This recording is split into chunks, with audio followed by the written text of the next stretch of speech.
much for being here. It really means so much. We are so happy to share this book with you, Letters of Love, written for pregnancy and infant loss awareness. But very quickly first, I'd just like to do an introduction. So Melissa is the publisher of the book, so she's the one that has arranged and organised for this book to come to be. And yeah, Melissa will share more about herself and her work as well a little bit later. I'm Angelica, so I'm lucky to know everyone except for one person that I got to meet, and yeah, just a few. So I'm Angelica. I am one of the authors of the book, and there's a collection of 10 authors who have written letters, all related to their experience in losing their baby or babies. So just to give you a little bit of a background context, although most of you know me pretty well, but there are people who will be joining us live as well and on replay. So in 2017, my third pregnancy, Bridget, she was a stillborn full-term baby. As far as I knew, the pregnancy was a healthy pregnancy. Everything was going absolutely beautifully. And it wasn't until the very last few weeks that I actually didn't know things were going bad, but things were going bad. And I was confronted with the very confronting news just at a routine ultrasound when we were preparing to manage how we're going to give birth, given that she was breech. So that's it in a nutshell. Lisa, experience with loss? Yeah, so I've had I've had 4 experiences. So I've had 3 miscarriages, and my daughter was stillborn as well. She was stillborn at 28 weeks. We knew there was something wrong about 10 weeks prior to her passing. So I went through basically 10 weeks of testing and all that type of thing until we found out a week before she passed that she was actually going to pass. And a week later she did. And it was, every pregnancy that I've had through the losses have been really devastating. Which is, I guess, why I've, tried to do as much as I can, to put these books together to help the community as well, and just make it aware, because this loss is still very taboo, and we need to sort of open up, and a lot of organisations now are trying to do that, which is good. So yeah. Thank you, Melissa. And yeah, on behalf of all of us, I'd like to thank you for bringing this book together.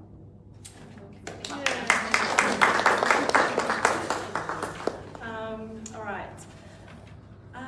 So before we move into discussing the book in a little bit more detail, I'd just like to acknowledge each of you, mums and dads in this room who are bereaved, who have lost your babies, whether it was not so long ago or a very long time ago. The pain, the loss, the love never ever fades. So I'd just like to acknowledge that. And I'd also like to acknowledge those that will be watching. I know a handful of you will be watching a live as well as a replay, so I would love and have the honour of saying your babies out loud, your names out loud. So Susie's little babies: Thomas, James, Everett, Bella, Gemma, Emanuela, Charlize, and your 3 siblings. Siblings Carter and Gabriella, Oliver,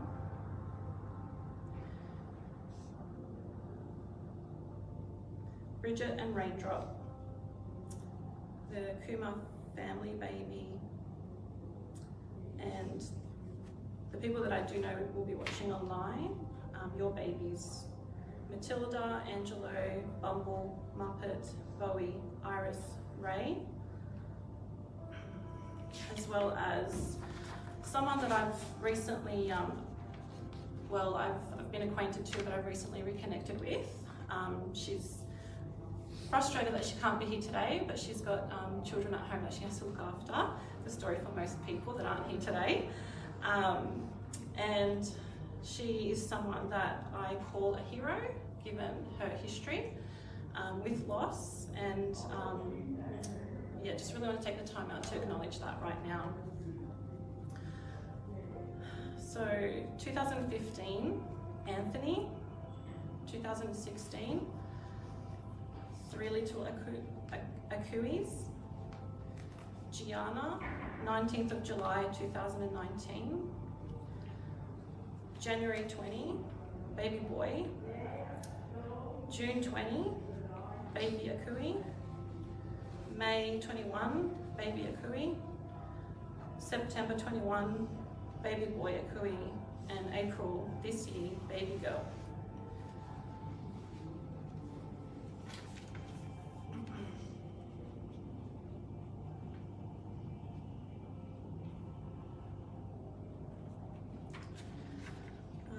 So again, before we dive into the book, just a really quick thank you to a few people.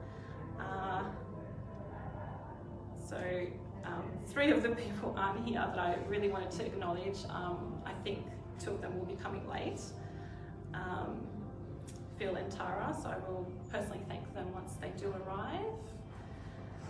Melissa, I just want to thank you for giving me a platform to finally bring out the writer in me, and giving me an opportunity to find a way to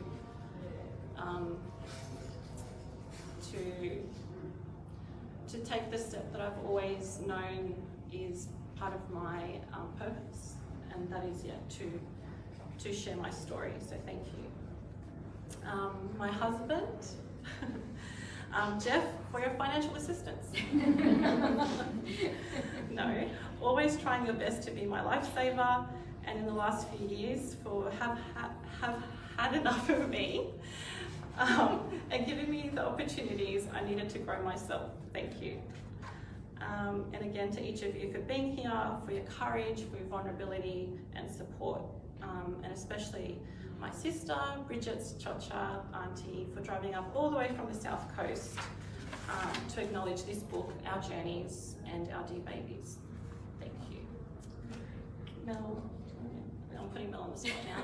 Some thank yous that you might want to... Yeah, so I've written some things down. So firstly, I just want to thank you, Angelica, for your contribution to the book. It's very heartwarming to read like everybody's stories, and I want to really thank you for putting this together, because I probably wouldn't have. So thank you, and it's nice to know that we're actually very close, you know, in distance. So it was interesting to find that out. So it was so thank you so much for being part of the book and for organising it. I do want to thank you all for coming as well. I know some of you, I don't know all your stories, but I know some of you have experienced the loss of a baby, and I know how devastating it is, so I'm very sorry for your losses as well. And yeah, I appreciate you all, you know, turning up to support us. I want to thank all the authors as well, because if it wasn't for the authors, I mean, this book wouldn't have come out. So thank you. I will read all their names. I have to look it up because I'll forget. I don't want to miss one.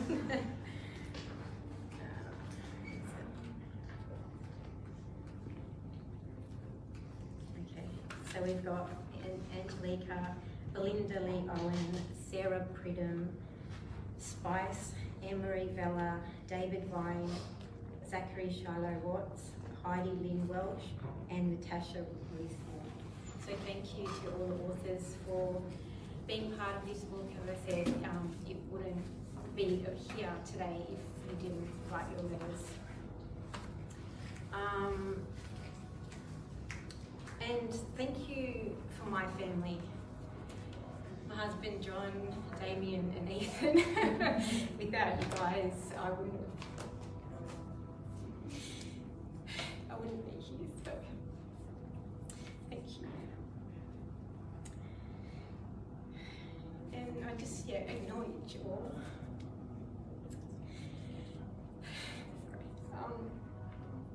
I just want to acknowledge all of the families that have experienced the loss of a baby. So Thank you, Miss. So we're just passing a copy of the book around, so just take your time just to have a look.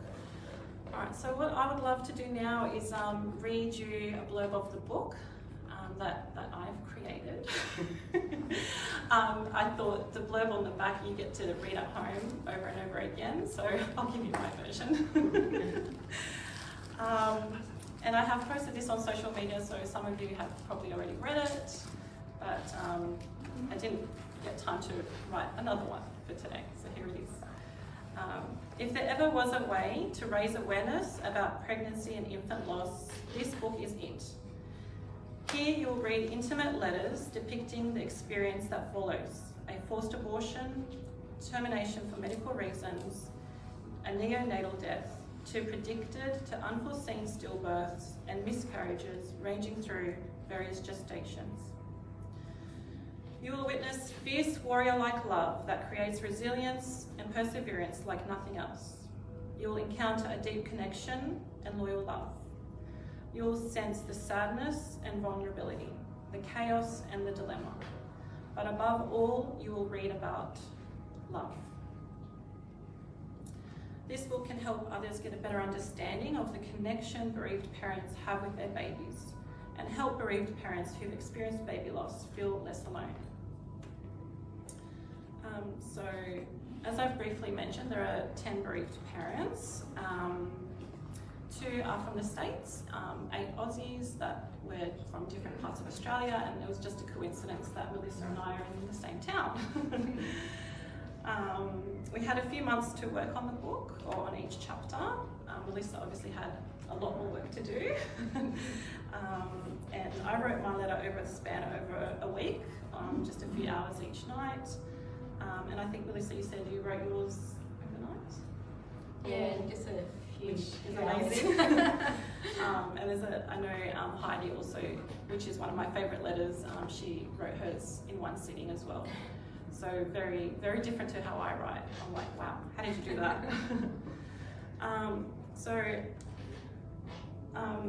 I will be reading a few paragraphs out of my letter. But before I do that, I'd just like to share and explain how therapeutic writing is for me. So to give you an understanding, just before I found out that this book was being put together, I was in the midst of, so those who understand the language of grief, in the midst of the wave crashed down on me.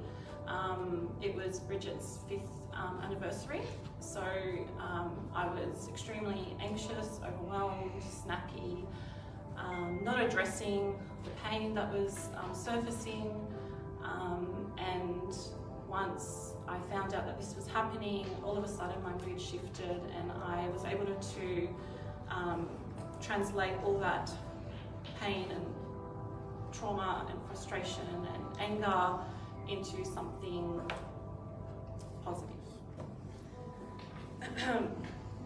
So I found that I had 5 things that really worked for me, and writing was definitely one of those.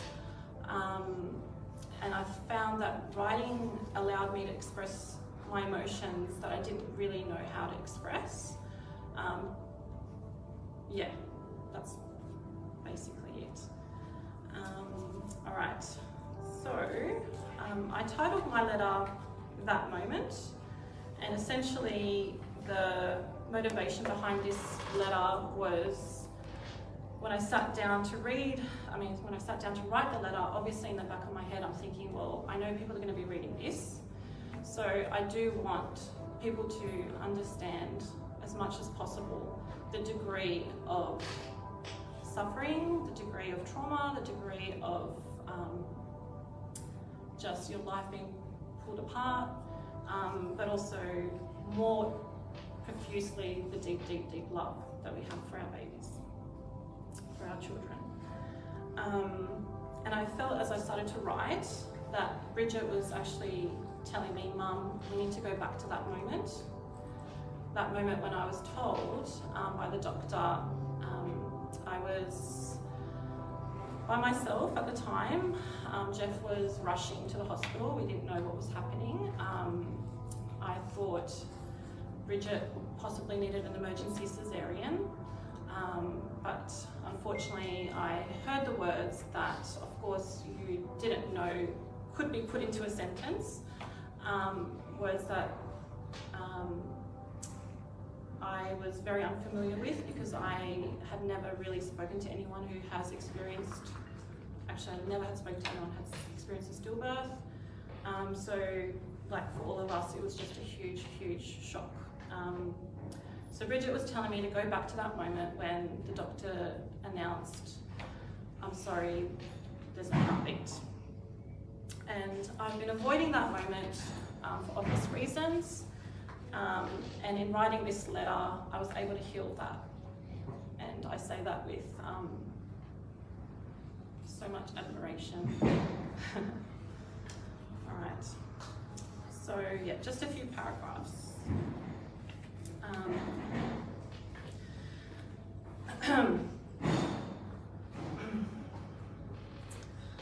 Hold on.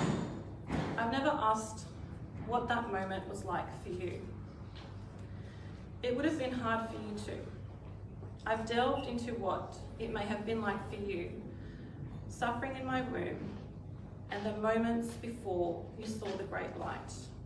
But I haven't yet wondered what it would be like for you to witness the doctor say, I'm sorry, there's no heartbeat. Come to think of it, I've not considered many aspects from your perspective, including birth time.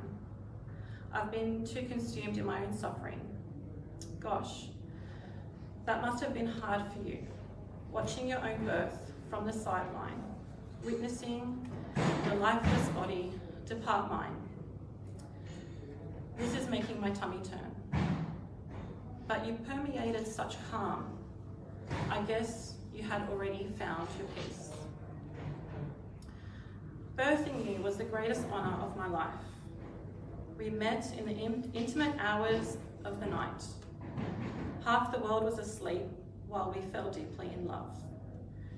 You were so beautiful, innocent, pure, fragile, and kind. Then I had to leave you, walk away. It was the hardest thing I had to do. Holding you gave me enough strength for a lifetime, and only with you deeply active in my heart, I managed to cope.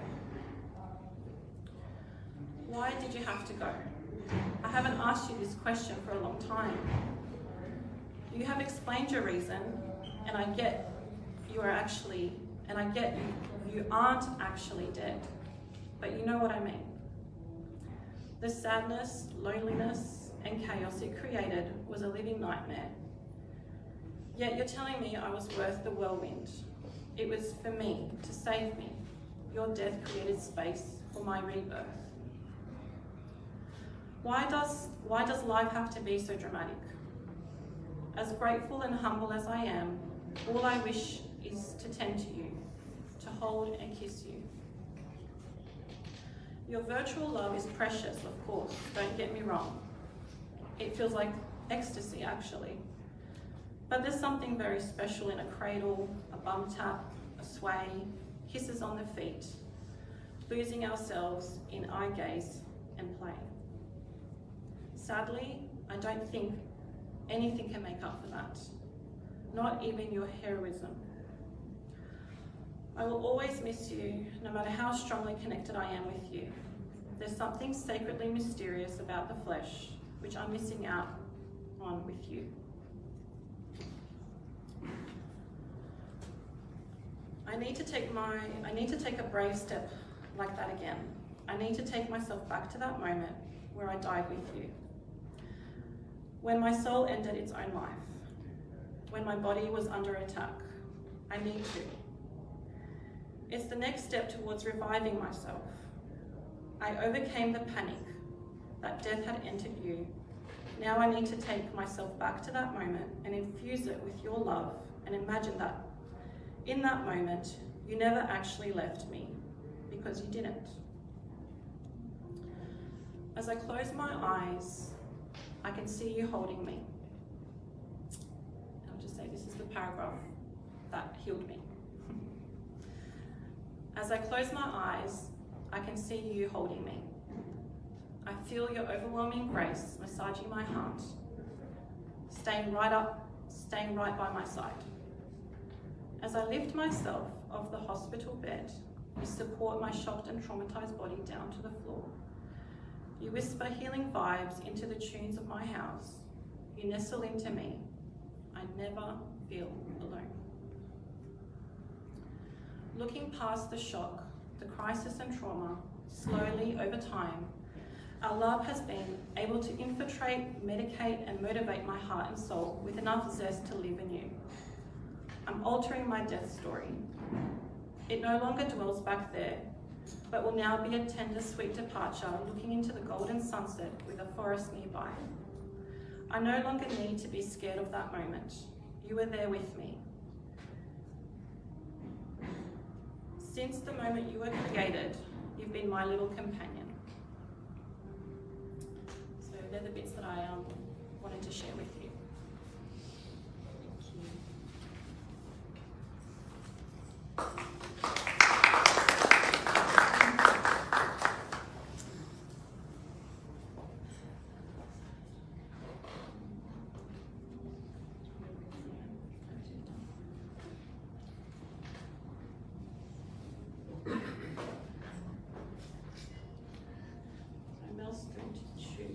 Yeah, I'm just going to read a few. I'm not going to read too long. But my letter, I'll just give you a bit of context around my letter because my letter isn't to any of my babies. Well, I've got two letters. So one of them is actually to myself, my former me. Basically, I just wanted to acknowledge what I went through during the time of my grief, because it's really hard to write a letter to yourself. If you've ever tried it before, it's pretty hard. So I just wanted to acknowledge what I went through, and maybe it'd be good for, if you've been through the loss as well, to do that for yourself as well, because you've been through something that's really hard, and acknowledging yourself is probably one of the hardest things to do. So I just want to read a few paragraphs. You have moved through your grief with utmost fortitude. Charlize was our only baby you delivered naturally, and that alone was traumatic. How could we deliver a beautiful stillborn baby and not a living baby? It wasn't fair that we couldn't experience a healthy natural birth. Some people carry the weight of their grief and burden on their backs for years, but you relieved me from this. You showed me the gift of writing. If you didn't share your pain through writing, I cannot imagine where I would be now.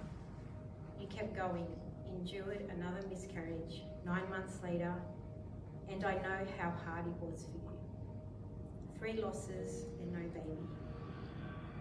Depression, anxiety, loneliness, and heartache were all in you for 3 years. I can only say thank you for allowing me to experience what you felt, because after Damien was born, my firstborn child, I felt nothing but pure joy. I finally found happiness with beautiful brown eyes and soft skin. He was all mine. Your love and determination to have a baby, even after so much suffering, are admirable. I will forever be grateful for giving me this gift I call my son. We have a beautiful family because you stayed strong. We experienced so much joy until our lives came crashing down again when you had another miscarriage. You went through the same procedures and the same emotions, but at the time you had a toddler to look after. Yet again, you braved your way through pregnancy loss and raising a baby. You kept fighting, you fundraised, you did things you never thought you would do. I'm so proud of you for sharing your grief with the world and becoming a face of inspiration. Even though you still don't believe it. A year later, to the day of your last miscarriage, you gave birth to Ethan, a new bundle of joy, our sunshine baby. He is just as perfect as his brother and completed our family. We share our life now as a happy and loving family. They argue, sure, they are boys, but they love each other just as much. We have seen them grow to be smart, funny, and so talented. I'm so proud of these kids, and I love them with every beat of my heart. I could not have experienced life without you and the courage you have shown not only to me, but the chances you have taken to share your life with the world, quite literally. Thank you.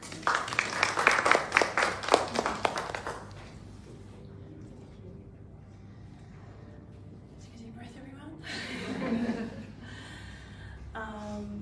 What I'd love to do as well is just share one more letter, so just a few paragraphs, and I'm going to be biased and say it was one of my favourites. So this is written by Heidi. She's in Western Australia, to her beautiful stillborn daughter Ellie. So who's got the book at the moment? So yeah. So this is, what did I mention? Someone wrote a letter in a night. This is it. I thought of you today. I think of you most days. I find myself wondering what you would look like, what you would be into.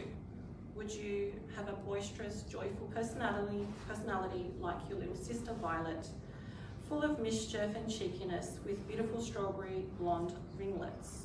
Would you be quiet, timid and quirky like your big sister Evie, who is obsessed with all things cat? Would you be a completely new personality I'm not familiar with? Would you be musical, arty, or academic?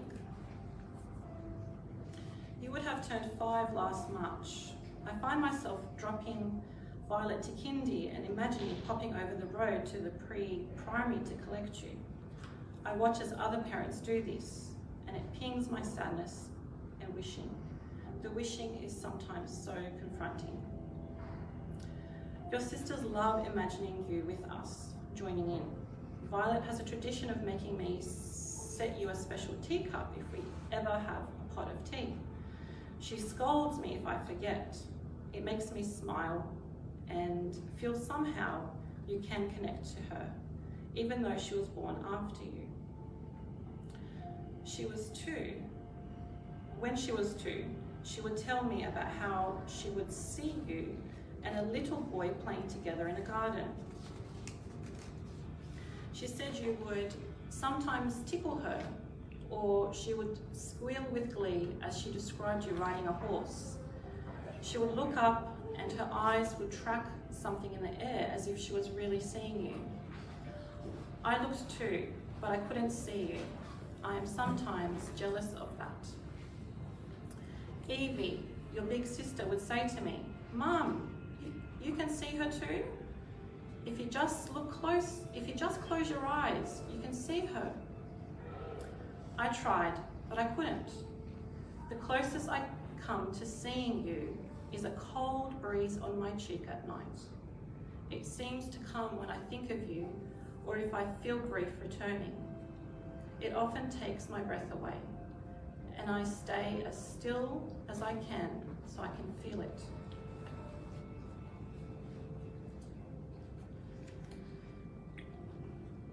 I love the idea of thinking of you and other babies in your heaven garden, playing and interacting. Your big sister Evie told me once, 3 days after you had died, when I was waiting for the funeral home to transport you to Perth for your autopsy, "Mum, look, it's Ellie. Her life light is going up and up. She is going to the sky, up to her heaven garden. Look, Mum, look." She was fascinated as she stared up at the sky of the hospital room, describing the moment your soul departed. She then told me something amazing. She said, "She's saying something, Mummy. She's saying she loves you and loves me and loves Daddy and loves Nana, my mum. But Mum, she said she really loves you."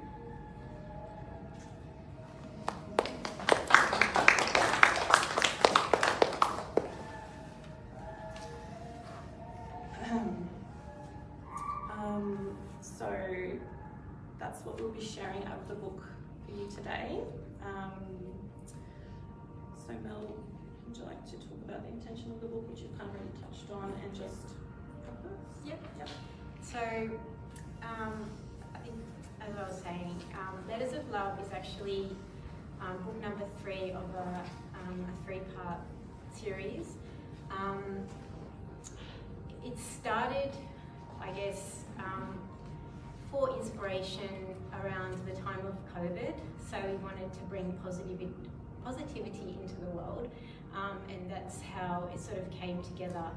And then a second one came, and then I thought, why not bring one out for something that's, very meaningful to me and that can help other people. And of course, letters to our babies that have gone too soon or loved. So it just made sense to have a book called Letters of Love, written for pregnancy and infant loss awareness. And it's a collection of intimate and heartwarming letters in memory of our loved babies gone too soon. And that's basically what this whole book is about, and it's all love. And I guess it's a book to bring awareness to pregnancy and infant loss. But we are, the purpose of selling the book and donating the book is to actually raise money so we can purchase more books, so we can donate to hospitals, libraries, in care packs, and give it to people that actually need to read a book of letters that they haven't really experienced themselves. Because when I speak to people that have been through pregnancy loss, they tell me so many times that I wish I had a book like this when I was going through loss. And even previous to this book coming out, I compiled 2 other books of pregnancy loss, and they even said the same thing, and that was a few years ago now. So not only writing letters is important for your healing, because that's what I did. This is how the books and things like that, writing for me came about, was because I wrote, I just kept writing, and it was basically healing for me. So I knew that writing could help heal other people, and I knew that reading other people's stories and letters would actually heal them as well. Heal personally for the writers, the authors that were writing the book, but also to help other people that were reading it help to heal themselves. So that's why writing a letter to yourself, to your baby, to your family, whoever it is very, very therapeutic. And I just want to make sure everybody knows that, because it really is. Even if you just do journal writing, it doesn't have to be in a book, but I find that, as you were saying, Angelica, that it was healing for you. It was healing for me. It was really healing for me. So it needs to get out. It needs to, be donated. We want to try and raise, a lot of money so we can buy more books. It's on Amazon as well. It's actually in all books, all online bookstores around the world, so you can actually find it online. If you do want to purchase a book, we've got some here today that you can purchase, but if you want to purchase online, you can go to my website. It's www.melissadevo.com and then / letters of love. And if you do purchase online, you can actually get a discount, and some of the money will go to a few organisations such as Pink Elephants, Bears of Hope. It was your organisation. Initiative, yeah. What was yours called? There's still One Author Initiative as well. And we've got My Baby's Voice. My Baby's Voice. There's about four different organisations that you can choose from, and some of the funds will go to that organisation as well, so if you decide to purchase online. But I guess that's about it. Yeah, thank you. So I'll just give you an overview of just a few more things that we'd like to do. So you will have an opportunity, we'll do a little Q&A. Come on, ask us some questions. So have a little think now. No pressure. And obviously you can always approach us at the end as well. So I would just love to read a review. So we've got 6 reviews in the book. And I'd love to read the review for Sarah's letter for her son, Jasper. So this was written by someone called Liz.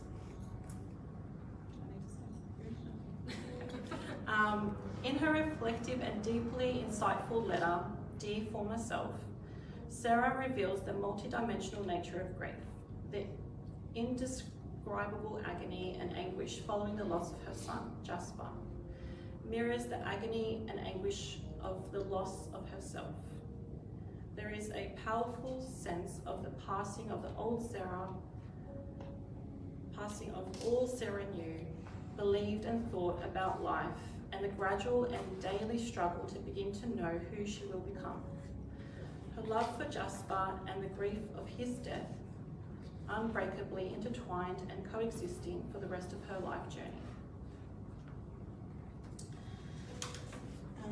So yeah, if there's any hot questions at the moment, an opportunity. Otherwise, yes, you can always address us later or any time at all on social media. So I think just to stretch our legs and just have a little breather as well. We'll have the opportunity now for anyone who'd like to purchase a book. So they are $25 today. If you were to get them online, they are $27 plus postage, which is $10-ish. So there is a saving, and obviously, as we said, it's a non-for-profit, so it's for a beautiful cause. So yeah, we'll give that about maybe 10 minutes. You're welcome to obviously mingle.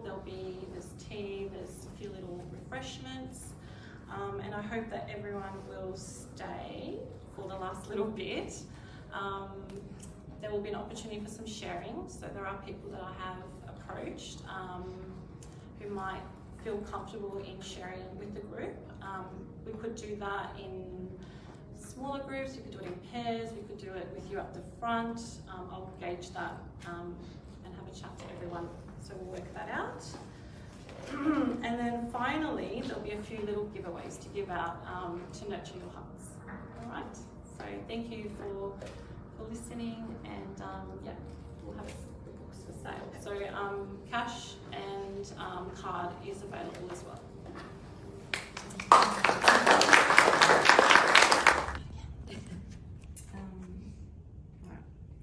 To say that my pregnancy journey has been one full of heartache, full of fear, full of anger, full of sadness, full of emptiness, but also full of love, joy, and happiness is an understatement. I will begin by saying I have often heard the words, "You should be so grateful for the two you do have." I wish I could say, but what about the 10 that I have lost? Nobody will ever understand how incredibly grateful I am for my 2 biggest blessings and the most incredible supportive husband, friends and family. To give birth twice in the birthing suite with big butterflies on your door symbolizing a stillbirth, and hearing other babies cry while delivering your lifeless baby is a pain I wish upon nobody. My journey hasn't been easy. I have been so fortunate to meet some amazing people along the way, hoping that my story or my journey has helped others as they have helped me. People often ask, how do you do it? Why do you keep trying? If you have been fortunate enough to give birth to a crying baby, hearing that initial sound and feeling the indescribable fullness of love it brings to your heart, you too will understand why I keep trying or how I continue to do it. My 2 children and husband give me every bit of strength to keep going, to smile, to laugh and carry on even when I feel like I can't. I often think how life would be if I had just one more baby here on earth with us. I have been to many ultrasounds where I have been to many ultrasounds where I've heard the incredibly heartbreaking words, "I'm sorry, we cannot find a heartbeat." Words that I wish people didn't have to hear. 1 in 4 pregnancies end in miscarriage. I too am a statistic. However, I am 1 in 100 suffering reoccurring miscarriages and without any answers. Sometimes I see images of ultrasounds or even having to go for an ultrasound. This makes me anxious because of the trauma that comes with it. During my last pregnancy, I went for the ultrasound at that very early stage. I anxiously waited for the flutter on the screen. I was overjoyed. I begged the sonographer to allow me to feel my baby's heartbeat. She was reluctant. However, when I told her my story, she allowed me to film the screen. I never told my husband or anybody for that matter I was pregnant, so nobody knew I was going for an ultrasound. I didn't want to have to put anyone through anything that could have possibly ended in what the other 9 did. I remember hearing my baby's heartbeat in March this year. It was perfect. I instantly sent the video to my husband and we were overwhelmed with joy. I often went to appointments on my own without telling anybody in case of the possible bad outcome. At my 13-week scan, everything once again was perfect. I was told to go and celebrate. I was reluctant to tell my son. However, I thought to myself, why not share the joy while things were great? Little was I to know, a couple weeks later, I would have my 10th miscarriage, and to have to tell my son and my family the sad news only weeks after announcing it. How do you explain this to a 9-year-old who was already anxious because of my previous experiences? He had already been through this, only knowing of one other time. 2 days before his 6th birthday, I delivered my baby girl, Gianna. I carried on with his birthday party just 2 days after giving birth. How? God gives you the strength when you need it the most. While life can be cruel at times, I'm reminded all the time how incredibly beautiful it can also be. I don't share my story for sympathy, for attention.